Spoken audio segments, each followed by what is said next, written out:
All right, everyone, we are here with a very special guest. We have Bronwyn Newport from Real Housewives of Salt Lake City in studio. Mm-hmm. She looks fabulous. Fabulous. We are kind of nursing a lost voice. We are, yes. But I think I left Vegas with the most voice out of anybody on Bravo. I talk for a living. I'm a loudmouth. I was okay. How was BravoCon for you? My baby's first BravoCon. It was so lovely. My first 2 days were all fan experience things. And then on Sunday, I kept saying to everyone from NBC, like, who hates me here? Why did I have all my panels back to back on one day? Yeah. But the fan stuff was the softest, most like lovely intro to BravoCon. I just got to chat and talk to everybody, people crying to me about stuff, and I was crying, but hugging. I ate a lot of maraschino cherries. A lot of people brought me cherries at BravoCon. That's very kind of them. I think it is questionable to let somebody put a cherry in your mouth in Vegas, but I did many times. So we'll see how I survive, That is so fair, though, because I am the exact same way. Like, if I'm getting an ice cream sundae and there's a cherry on top, or like a milkshake and there's a cherry in it, I'm saving it to the end because it's the treat at the end. Yeah. And if that cherry gets snatched from you, I'm like, you ate my cherry? Honestly, I love Todd. He is my best buddy. But what? And it's not just the cherries. Like, that was that day. But if I'm like, eating, I kind of like, I'm a kid. I eat around my plate. I eat the least favorite thing first, Totally. And then so you can save the best. And he eats quickly. So he's always like picking off my plate. And it's always the thing I'm saving. And I'm like, do you want a divorce? Like, I just need to know. No, like, he let's needs be to save honest the about best it. for you. When my husband takes like a bite of my pickle, like if I have a sandwich on my plate, and I'm like, I'm obviously saving my pickle to the end. He's like, I didn't think you were eating it. I'm like, obviously I'm eating it. There was some People magazine article the other day about a woman divorcing her husband because he ate the last slice of her birthday cake, and the amount of people who DM'd me that article, I was like, okay, this is not me, but hello, friend. That's so funny. How did you enjoy the panels? Were you nervous at all? I was in really good company. I did like a OGs and newbies with girls that I respect on both sides of that, and then I did the Salt Lake panel, and I'm never nervous with those girls because I spend way too much time with them, and I'm always nervous with those girls because I know them more than anyone else. And then I got to do fashion with Vanita and Rachel Zoe, and there's nothing I love talking about more than that. So I was excited about all of it. That's so fun. I mean, your first BravoCon, you hear things about BravoCon. It could be hectic. There's chaos. There's drama. Did you witness any of that? Or for you, it was just like a fun, nice time meeting the fans? I had a fun, nice time meeting the fans. I really did. I can't say enough about how wonderful the fans are, how like seriously they take the shows, the things they know, the ins and outs. So many gout dick sucker sweatshirts running around Las Vegas this weekend. I appreciate the commitment to saying that publicly across your chest. Really. And you're like, you had to take that somewhere to be made. Yeah. And I live as for a like the request. Kinko's FedEx office, people being like, what are we making this gout dick sucker on? Exactly. Printing these things. So the fans were amazing. And I think sometimes even on the show, you see me just like in awe of the women ripping each other apart. And then I catch a stray and I'm like, wait, clock back in. I'm not here to watch. I'm not a fan. I'm part of this. But yeah, I saw all kinds of messy stuff this weekend that I lived for. If it's not on our show, kill each other while I watch, please. Because you are a Bravo fan.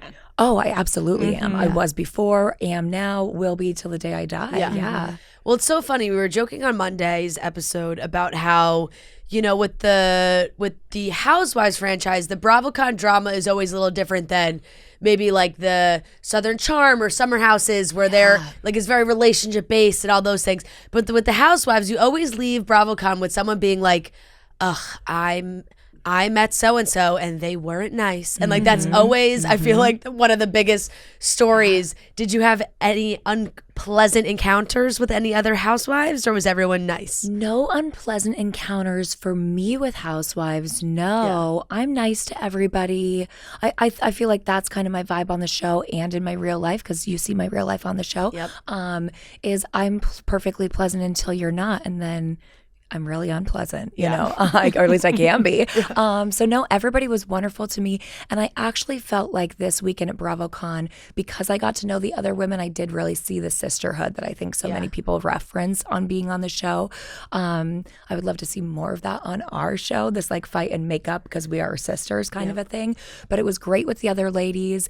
And then Candy got the Lifetime Achievement Award of the Bravos, and she really spoke about her cast, the current cast of Atlanta, and like there's no nobility in reality TV. Like I don't want to be like high and mighty about it, but it really was emotional hearing her say, I raised my daughter on this show. I got married on this show. All these businesses I've done, all this beautiful stuff.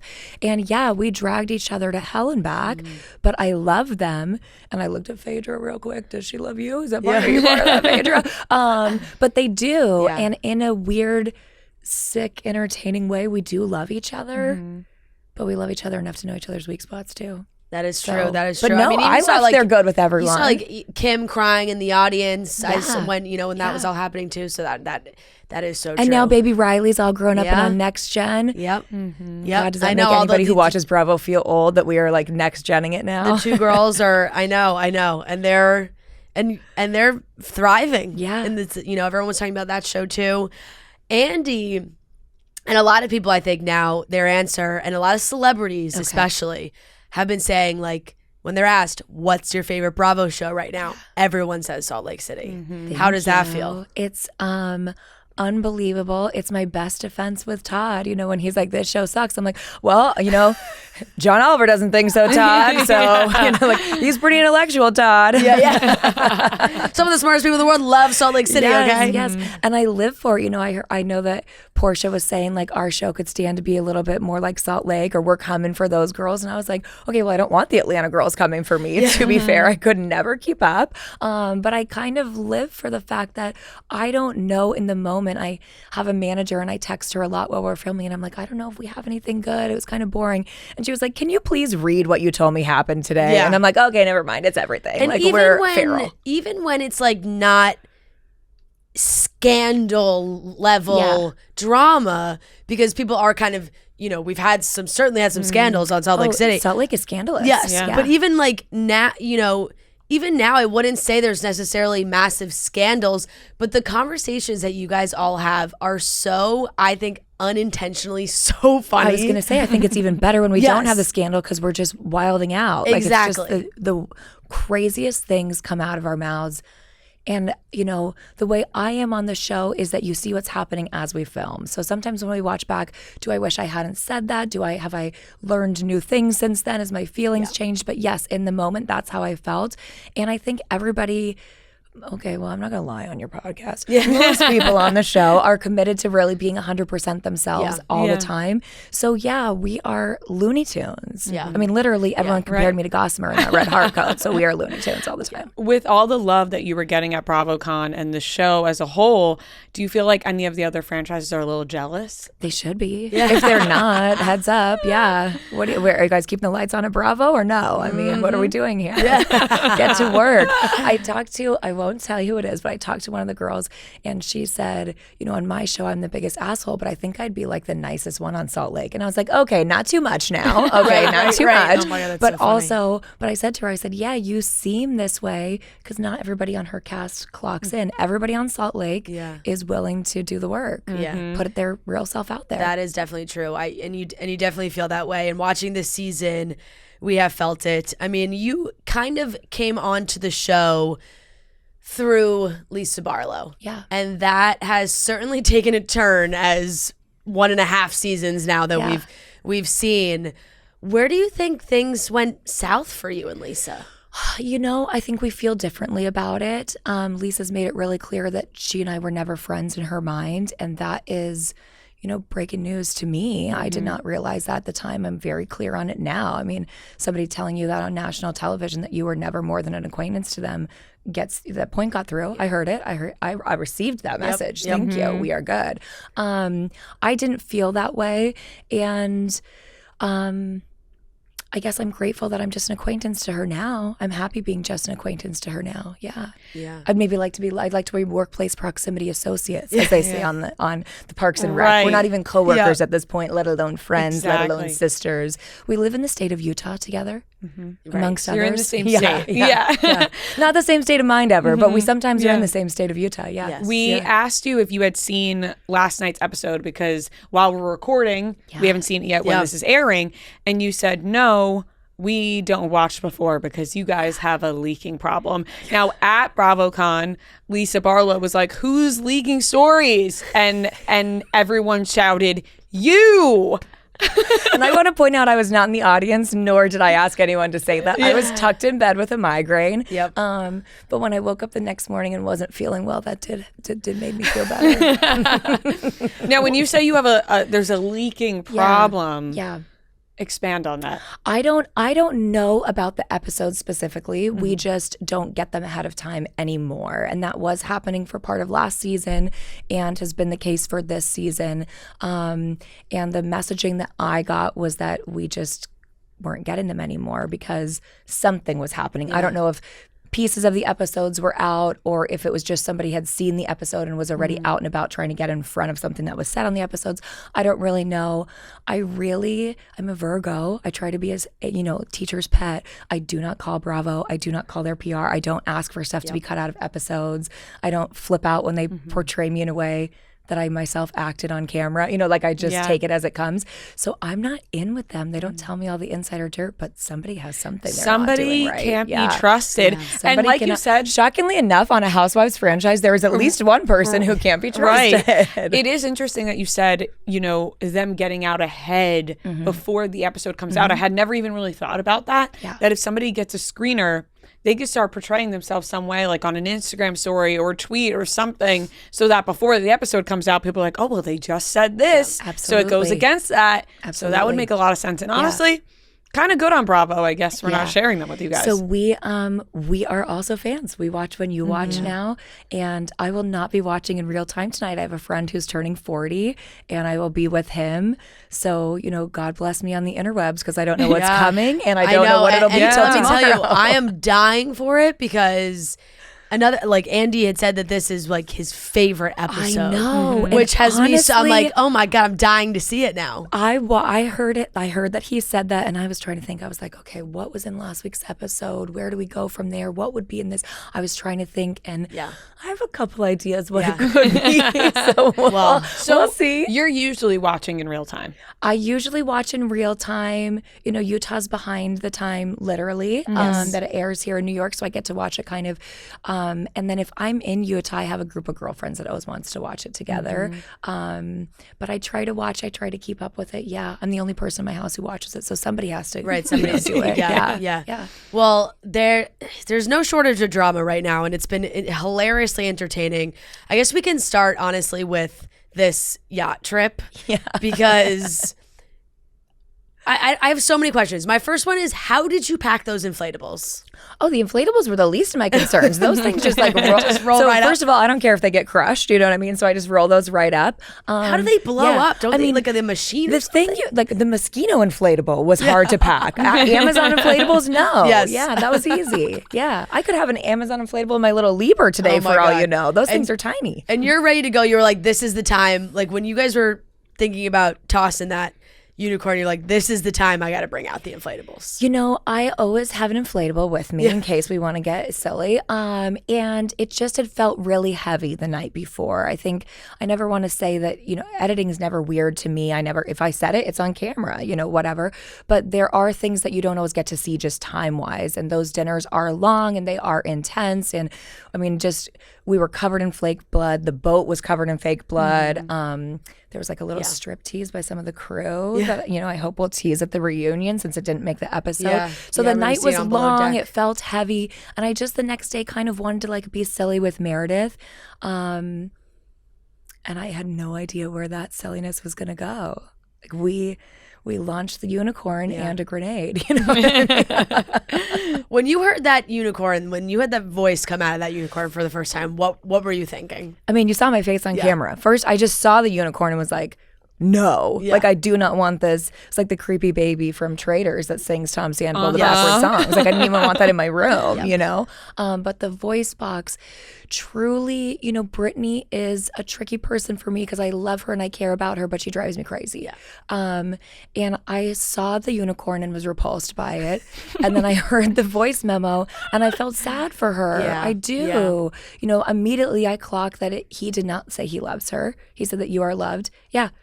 thanks. We know she's loved by Yeah. somebody. It's Yeah. not him, maybe, Yeah. unfortunately. But also I just kept picturing this grown man in a Build-A-Bear while children are making their own stuffed animals, making that and thinking this is an iconic, good idea. Yeah. This is going to make her care about me or at least Yeah. keep her sleeping Well, with what me. I don't irked know, me made me gross. think that I'm like, there's other women with this. Yeah. Like I was like, if he's doing it, you're not going to It's not the going first to time the you thought of store that and making idea. just one of those Yeah. things. You know, You know? people say like sometimes, guys give the same gifts for Christmas to like multiple girls in a row. Like, how many unicorn Build-A-Bears do you think there are floating around Provo?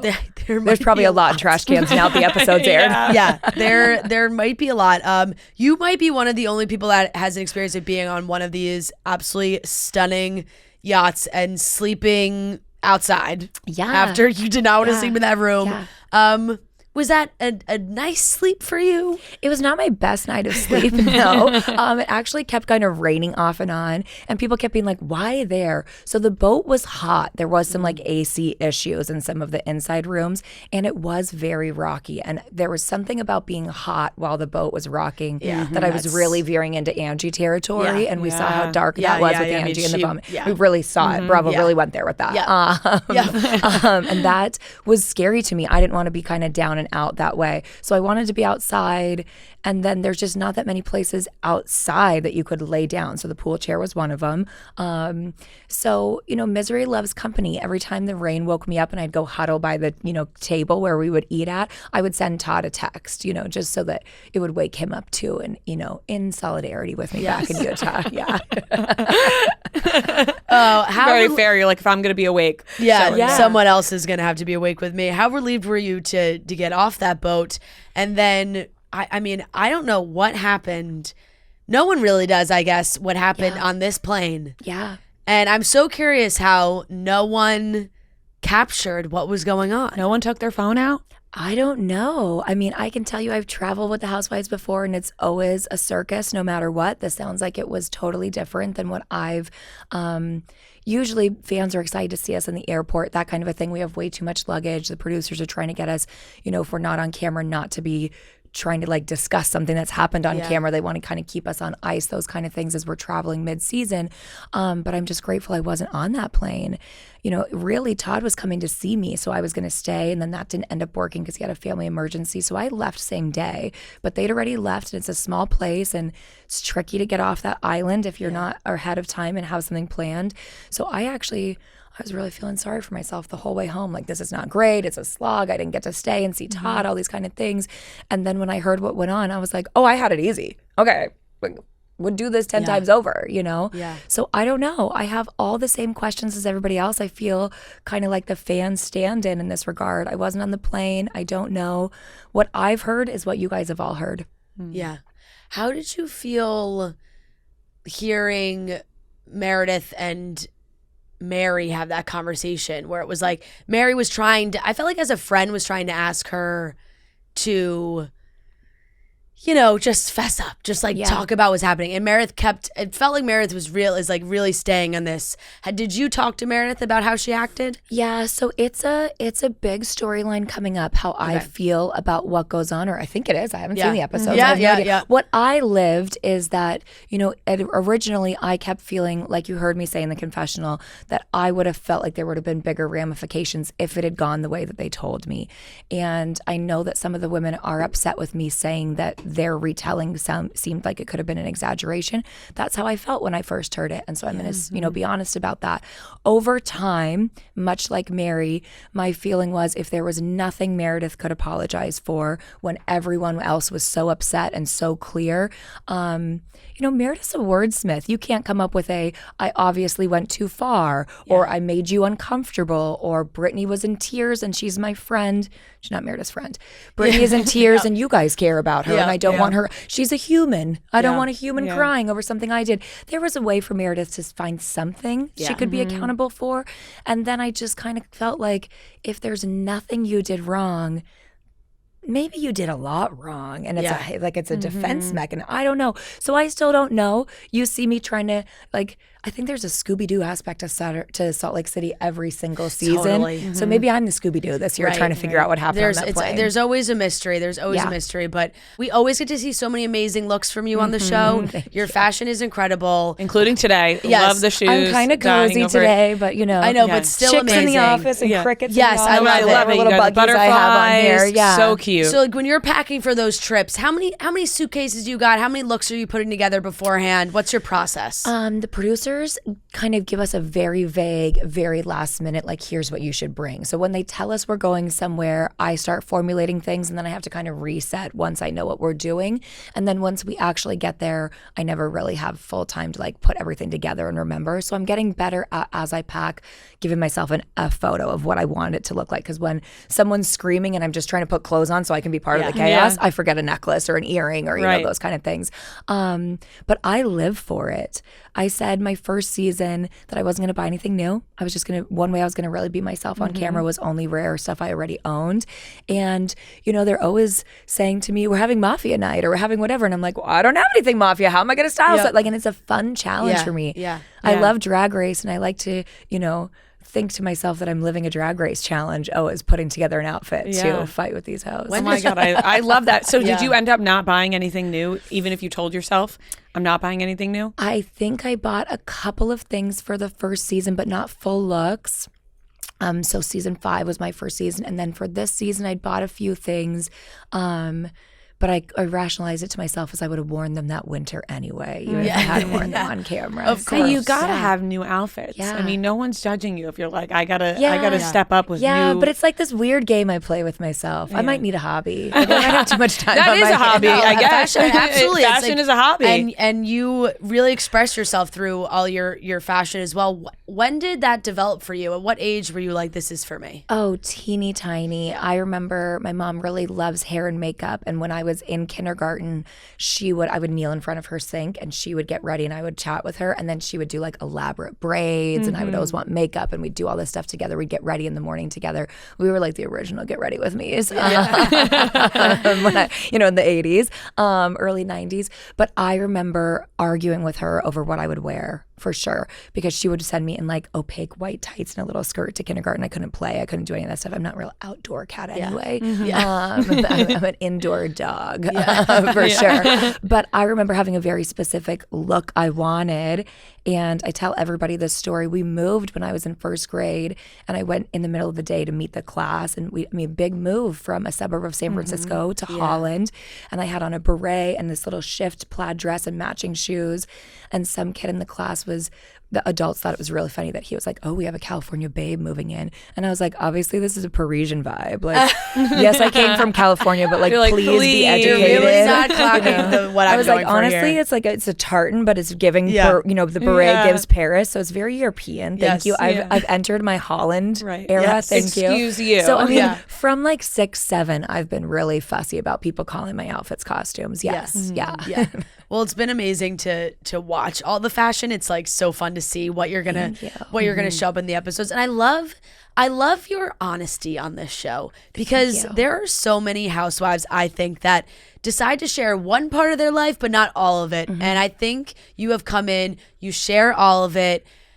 Specifically your marriage, which I know I'm sure you probably get a lot of outside opinions on. And we just saw you have this conversation with Whitney kind of about the being, outside of your marriage, or if Todd was okay with this, would you setting boundaries, all these things.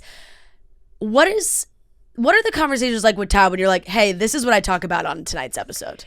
Yeah, so I never wait till tonight's episode. Okay, fair. Okay, good start. I never wait till that. That was a different thing. Usually Todd hears it in real time, or he, I don't kind of pre-plan. You can't pre-plan. It's an ensemble. It's not a show about me. It's a show about me reacting to everyody else, reacting to everybody else, and this, circle jerk, if we're going to close Barlow, conversation always. So, I never know what's going to come up or how it's going to go. So you can't pre-plan. And I think you can kind of tell when someone has, because it doesn't fit in naturally to what's actually happening. But I do debrief with him when I get home. I think the producers would love it if I debriefed with him more on camera. Todd doesn't want to be on camera. Poor Todd, free Todd from the camera. Not from our marriage, hopefully, but free Todd from the camera. doesn't want to be on camera. I had no clue. Yeah. Who knew? He's really subtle about it, right?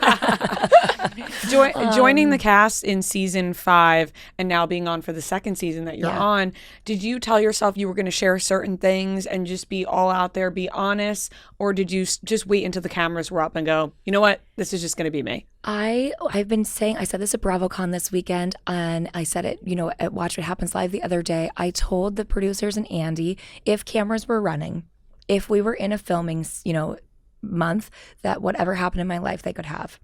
And now I say I regret saying that. I wish I had some boundaries about that. But I really went into it a little bit naive about how much stuff does come up in a season, and you never know what's going to happen in your life. When I started filming, I didn't know Lisa knew Gwen's grandparents and that would come up. I might have felt differently about that if I thought that's where we were going. My daughter's 19. That's an old story in my life. It's not one that we live in every day. My daughter, obviously, that is her family. But we don't talk about them every day at this point in our house. So that was something I wasn't prepared for. And, between seasons, my parents' health was rapidly, becoming a problem, and they needed to be in with me. And I knew in the back of my mind, as my mom was having surgery, as I was moving her, as I was putting my dad in memory care, that cameras were coming, but I wasn't like, oh, we're going to have to explain this on camera. So I wouldn't say I wait till cameras are up, but I wait till I'm in the shower the morning that cameras are coming, to be like, oh God, I have to do this today. This is all happening. So you get it pretty real time. And like I said earlier, it's how I felt right then. Sometimes you watch it back and you're like, oh, I should have done something different, or, you've settled into a feeling. But I think you see a lot of my honest reactions in the moment as things are happening. And that's what makes it real. I mean, as a lover of reality TV, Bravo, all of those things, you can tell when someone's like really giving their real reactions in that moment versus somebody's holding back. Why won't they tell the audience what's going on when everybody has signed up to be on this show? So especially with your cast, it's all out there. Well, and, me, like most people, I think about myself most and first and, in the center of my own life. So when that plane stuff happened, I had gotten some very vague texts of, this plane stuff is crazy. Was your flight okay? Are you fine now that you've landed? And I thought they meant that they'd seen the tweet about Todd. Because that's what happened on my flight. Yeah, right. So then when production says we're filming tomorrow to talk about the journey home and everything that's come out, I think they thought that I knew, and I didn't. So I went in expecting they were all coming at me about Todd. Right. I had no idea that they had their own plane. Right. You're like, that's whatever that was. Yeah. This is the least So you what they're see me concerned kind of about being now. like, oh. Right. Well, I wish I hadn't led with Todd. Like, well, we're not talking about me. I'm learning to listen first, respond second. Todd gave me some advice going into our last trip. He says, maybe when somebody says something to you, you cut a piece of food and chew it and swallow, and then you respond. And I haven't started doing that yet. But I think about it. I'll think about it. I'll think about getting there. I mean, this is an assumption, but I'm assuming, Todd would prefer you were not on this show. You're so amazing on the show. How do you keep your marriage strong and together when that's a pretty huge thing that you guys disagree on? Yeah, it's new in our relationship. Todd is doing something new at work in the last couple of years. He's changed and pivoted, and I'm so incredibly proud of him. But I have very different political beliefs than some of the people that he has partnered with. And so we were kind of navigating that, I think, and it's something that this whole country is navigating right now. Can you have somebody in your life? Can you work with someone? Can you love somebody? Can you get along with somebody who feels differently when things are so divided? So we were navigating that from a work situation for him when I started doing the show. And I think much further than just, a difference in political opinions, Todd really does not like anything about some of the women on the show, how they talk about him, how they talk about me, our family. So it's really been heavy while we were filming, which I think you see that we are trying to figure out how we stay best friends, how we stay partners while we navigate that. And then, not to be meta, but to not like the show and then also have the show's spotlight on top of him not liking the show. Lovingly, Todd hates to be on the show, and so he kind of acts like he hates it, and then people hate him for hating it, and then he hates it more, and then, he is in a downward spiral on camera. We have got to get, somebody needs a cane, hook Todd off center stage, he needs a reset. Yeah. He does. I love him, but he needs a reset on the show. It's hard to navigate both because he is your husband. So Yeah. how are you going to show your life if Yeah. you can't show him? And I'm trying to figure that out as an adult. I mean, I turned 40 this year, so I should have some kind of life experience that has made me wise. And you've seen the show, so you know I don't. I make the same mistake over and over again, it seems like. But I still am navigating how I can, you see it with my mom too, how I can love somebody, how I can accept them for who they are, but really have a feeling that's different from theirs or a want that's different from theirs. And stay close to them. Has there been a compromise? Like, okay, we can film for this amount of time. You could do this on your own. I'll have to be there for that. Are those conversations happening with Todd? You know, we talk about it and there isn't a compromise. There's not an arrangement of any kind in my marriage today right now about, you know, sex or the show. Okay. I know you're not asking, but I know you want to, so I'll just tell you. Okay. I didn't go to Las Vegas and, you know, do anything, you know, and until right. No conversation. I slept every night alone in my bed in Las Vegas. Thank you. No, I said that, but I guess it needed to be said. No, we don't have any specific arrangement, and I think I always know, like when I was talking to Whitney, I was like, Dad is going to hate this. Yeah, right. You know what I mean? And I don't get like satisfaction out of that, but I do have to be myself. Yeah. I have to, I said in an interview this weekend at BravoCon, I love and respect Todd, but I also have to love and respect myself. Yeah. And I like sharing. I like talking to people. Yep. I like being clear about who I am and where I'm going, because that conversation with Whitney was informative for me. Hearing myself say some things, sometimes you hear yourself and you think, wow, that's more important to me than I thought it was, or I can't believe I said that, or maybe I'm uncomfortable, and watching it back, hearing Whitney's experiences and what she's gone through. So I love Todd and I don't want to embarrass him. I don't want to make him uncomfortable, but me not talking about things is also not me. Yeah, definitely. We're here in New York, and I know that you love New York and love theater. Yeah. And I believe you're producing a show right now. So we did Cabaret last year, and Queen of Versailles is out right now. And my husband and I have gone back and forth on, you know, what our involvement is on that. And so especially like with the show, we didn't say this, but with the show and with these other things, Todd wants to support me.